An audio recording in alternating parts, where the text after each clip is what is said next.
መስቀሉ የተገኘው መጋቢት 10 ነው። በስመ አብ ወወልድ ወመንፈስ ቅዱስ አሐዱ አምላክ አሜን። ሰላም እግዚአብሔር ከሁላችን ጋር ይሁን።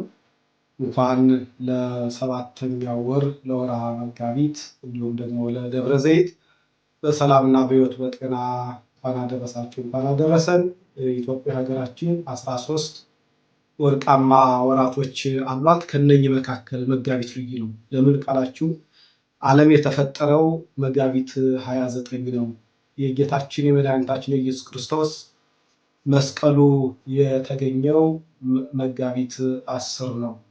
ሌላው አማናዊ ቅዱስ ሥጋውንና አማናዊ ክቡር ደሙን የሰጠው መጋቢት 26 ነው። አምላካችን ቅዱስ እግዚአብሔር እኛ በድለን እኛ ጥፍተን እኛ ተሳስተን የእኛን ሞት እሱ ወስዶ የእሱን ሕይወት ለእኛ የሰጠን መጋቢት 27 ነው። ሞታችንን ድል አድርጎ ትንሣኤያችንን የሰጠን መጋቢት 29 ነው።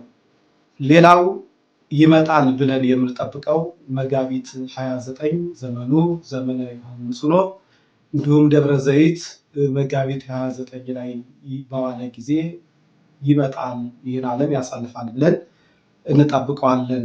አባቶቻችን ወርሃ መስከረም፣ ወርሃ ክረምት የተለያዩ ወራቶችን እንደሚመጣ ቢጠቅሱ እጅግ በጣም ልዩ በሁኔታ ግን ይመጣል ላይ የሚጠብቀው ቤተክርስቲያናችን መጋቢት 29 ነው። ስለዚህ አምላካችን ቅዱስ እግዚአብሔር ሲመጣ በቀኙ ለመቆም ያብቃን።